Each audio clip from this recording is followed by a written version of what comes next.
एक ब्राह्मण का रोज का नियम था कि वह नगर से दूर जंगलों में स्थित शिव मंदिर में भगवान शिव की पूजा में लीन रहते थे। कई वर्षों से यह उनका अखंड नियम था। उसी जंगल में एक नास्तिक डाकू भी रहता था। डाकू का भय आसपास के क्षेत्र में व्याप्त था। डाकू बहुत ही नास्तिक था।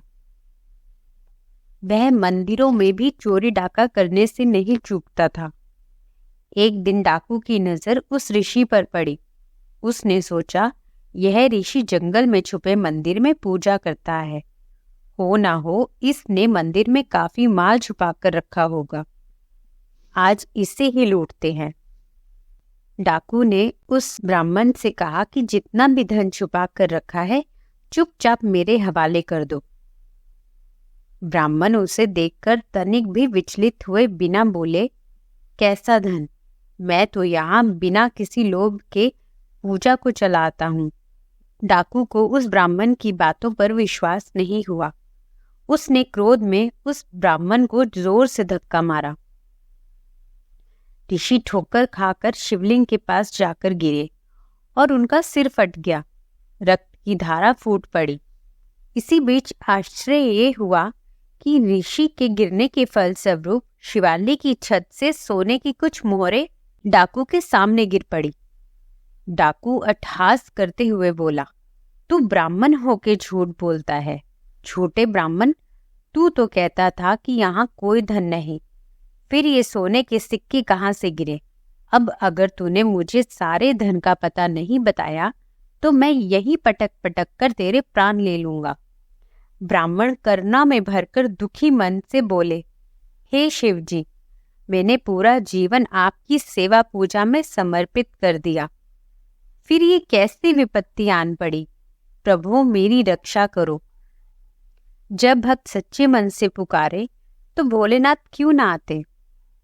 महेश्वर तत्क्षण प्रकट हुए और ऋषि को कहा कि इस होने के पीछे का कारण मैं तुम्हें बताता हूँ। यह डाकू पूर्व जन्म में एक ब्राह्मण ही था।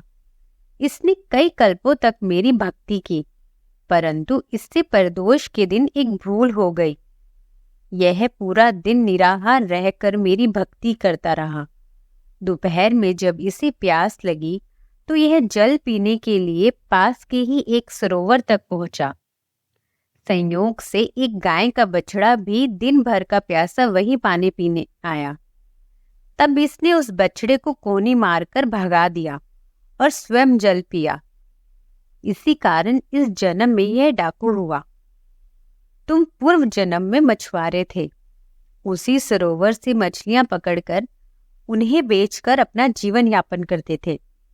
जब तुमने उस छोटे बछड़े को निर्जल परेशान देखा तो अपने पात्र में उसके लिए थोड़ा जल लेकर आए।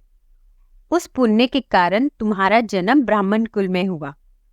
पिछले जन्मों के पुण्य के कारण इसका आज राज तिलक होने वाला था, पर इसने इस जन्म में डाकू होते हुए न जाने कितने निरपराध लोगों को मारा व देवालयों में चोरी की। इस कारण इसके पुण्य सीमित हो गए और इसे सिर्फ ये कुछ मुद्राएं ही मिली। तुमने पिछले जन्म में अनगिनत मछलियों का शिकार किया, जिसके कारण आज का दिन तुम्हारी मृत्यु के लिए तय था, पर इस जन्म में तुम्हारे संचित पुण्यों के कारण तुम्हें मृत्यु स्पर्श नहीं कर पाई और सिर्फ ये घाव देकर लौट गई।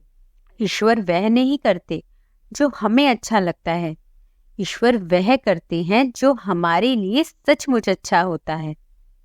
यदि आपके अच्छे कर्मों के परिणाम स्वरूप भी आपको कोई कष्ट प्राप्त हो रहा है तो समझिए कि इस तरह ईश्वर ने आपके बड़े कष्ट हर लिए। हमारी दृष्टि सीमित है, परंतु ईश्वर तो लोक परलोक सब देखते हैं, सबका हिसाब रखते हैं।